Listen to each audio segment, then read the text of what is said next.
Troisième julɓe tedduɓe musidɓe gonto leñol e kaɗo dina kala ko wonti hoore Allah eɗen salmina on salminago islam ko barkinago almorde ka haramol makki masjidil haram makkatal mukarrama hande ñalande nogay jemma nogay e jeetati ñalande nogay jeeɗi suumayi o ñal haray ɓe joɗori ɗo e musidɗo meɗen talibajo geɗal jom woɓɓe e moɗon Mouhamadou Ghazali haray buy e moɗon finimo oɗo suka woni ko ƴetti welol ka men lagine ha o hewti makkatal mukarrama ɗo fanande makko nden ko fi hajjo joni noon ɓay hajjo wawari newade e wattidiri ka umra fewno ko nimɓe ɗe wonde makko ka masjidil haram makkatal mukarrama ɗo haray o salmina on woodi seeɗaji ko mi falamo landade bange gaseteyaga baba inchallah. Assalamu aleykum wa rahmatullahi wa barakatuh. tawi ɓiyetimen ko an woni hombo ko wonɗo jibinaɗa wonɗo wonɗa e fewno ɗo ni kadi ko Mamadou Kadiali bari minnete jibinande dalaba keɓali e hoɗo men ko jafna innete o droit public mo waɗi ko université UNC mi janggi le 2020 mi gayni waɗo e licence o donc aray ɗo ni men masjidil haram makkatul mukarrama ko wonde e lagine woni ko jooɗi ko Conakry mi jooɗi machallah waray e sengo am min ko karam banu sabu ko talibajo Cheikh Alpha Ahmadou Bari yafuna woni keɓade ko wiɗo tigi haray ni karamkoɓe am ɓen jannuɓe lam ɓen e wonɓe la jannuɓe ɓen ina jeeya e maɓɓe Cheikh Alpha Ahmadou Bari ɓe wonda ɗo ni ka haraɓe makki ɗo kamɓe kadi koɓe ferriji jami islamia ɓe madinatul munawwara ɗo haray ceerno Ghazali ko sa'i on ko fuɗɗituɗa fi argol nde arande nde hewtuɗa makka ɗo e o sa'i ɓeyda ɗo seeɗa karama ko mumen ɗo baɗo donc mi ɓuutuno lagine le 6 mai 2024 6 mai 2024 ono tawi mi ala visa mi ari ha Nigéria mi waɗi 27 jours Conakry Abuja plus de 3000 kilomètres laati ɓay tawi mi ala visa tawi hajju mum ɓattike panɗi mi wawani continuide woni ɗon ha juula donc noon feƴƴiɗo juula ƴetti welo on kadi yettiti lagine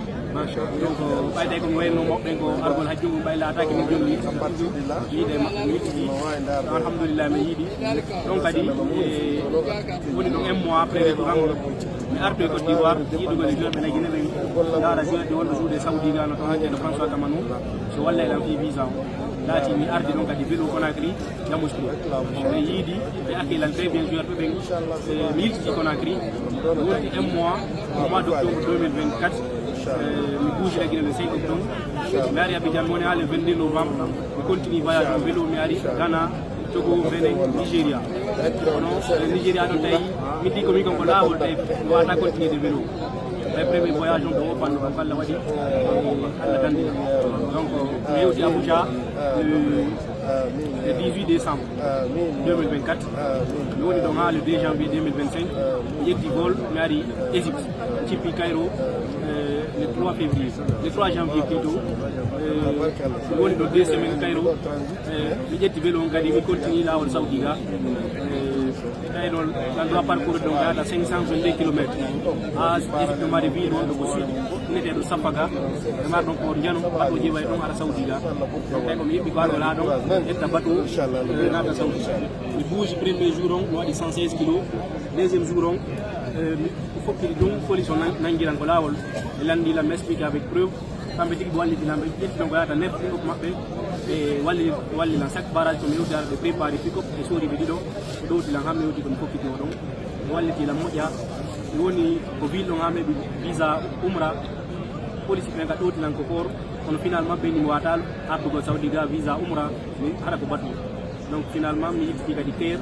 on mi yetti oto mi arti Caire mi ƴetti avion mi yewti Jeddah ɗo le 3 février 2025 donc mi hewti ɗo mi ƴetti ɗon taxi mi ari Makka ɗo maɗi umra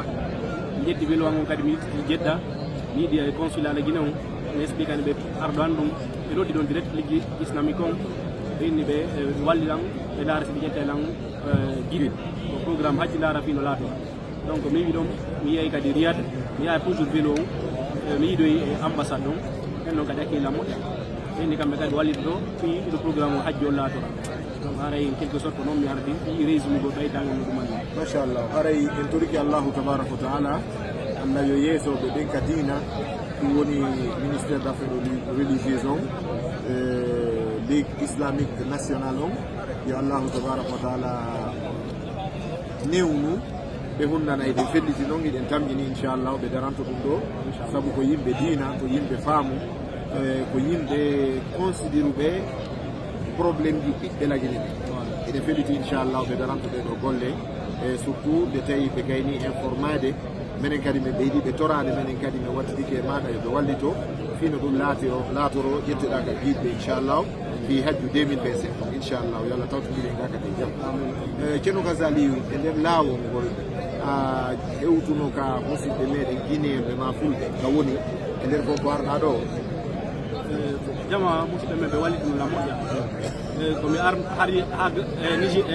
Abidjan jama nandilan ko laawol la andi laawol ngol e komi feƴƴuno ɗon hannde kadi mi ala contact kono Allah waɗi mi ari Ghana musidɓe men ɓe wallitilan ɗo moƴƴa yaltugol Ghana ara Togo tawi nan ani on no mi ɗumbirta frontiére o mi hewti ko frontiére ɗon hella 20 heures mi waɗi ɗon torade Allah Allah jaabini duwaw mi tawi mawɓe makko baɓe musidɓe men mabbilan frontiére ɗon gila e 16 heures ha e hella 20 heures ɓenni ɓe wonani ɗon ha 22 heures simi arali andi are ndeñande mi hewta ɓe tawi ɓe jentigile komi woli kon ko Bolivar FM minni mi hewta ɗon e 16 heures donc mi retarde noon seeɗa ko lawol bono komi hewtuno Togo ɗon hannde kadi ɓe waɗilan e contact musidɓe men ɓen Benin Nigéria Lagos Abuja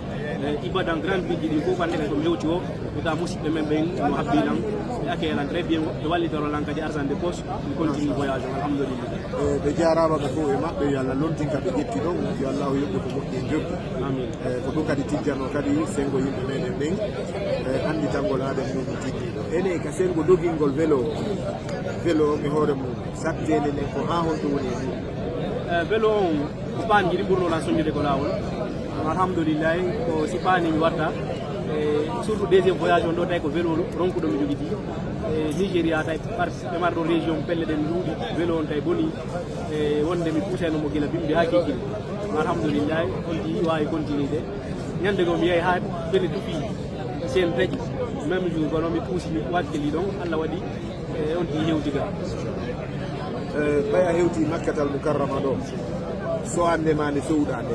adi yande gonka ɓerde ma joni jonna misal min ɓaw mi hewti makka ɗo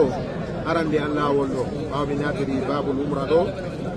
ken mi yiiɗi e suudu kaba ɗum fokkituma yanugo ɓami fondi e suudu kaba ɗum arande lawol wiyete awwalu marra premiére fois on mi downo yanugol tawi miɗo wondi e goɗɗo suka talibaji a wonto misra Mouhammad Bari ko on nangunola donc an kadi ɓay a naati makka ɗo ha a naati ka haram ga a hewti ka kaba ko so ande honde adiɗa heɓde ka wokki ba min ko mbino jiɗɗe dawlan ko taxi ɓay men ari elanɗani mi maƴi ɗum nayni o étage ɗo gandi ɓe hewtima wallahi ko gondi ari ko guidem donc mi arno kadi mi heewi ɗo mi wi suudu ka bandum mi waɗi umra o o yahata balɗe min wanna waɗi ko koyɗol ñuuɗi alhamdoulillahi rabbil alamin ɗum ɗo nde weltare ɗon ko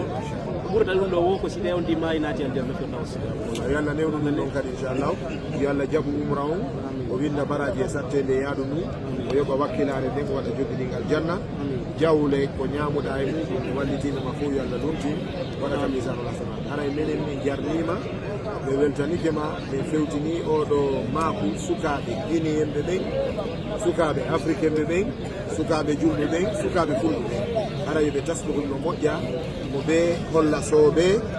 ɓay woɓɓe ko fi aduna o woni wartanaɓe anduɗo yaaduma ɗo fou wona buuɗi nanɗa no sende wona projet économique wonɗa e hande ko fi argol hewtata suudu allah hormanteru ɗo koɗomo kanko allahu tabaraka taala heɓa wela e makko min torki allah allah waɗane ka misanul hasanat yo allahu dande accident e yiltagol yo allahu tabaraka taala moƴƴinane wonna konande men ɗo yo allahu newnane kadi hajjongo jam kadi inchallahu ko heddi ko makko baɓe meɗen andidiraɓe ɓen ka yeesoɓe diina inchallahu ɓemin yiiɗi o min anditinaɓe fi maɗa ɓe ɓeydaɓe kadi yedde fi maɗa inchallahu eɗen fellitiɓe wattanayi hakkille assalamu aleykum wa rahmatullah wa barakatuh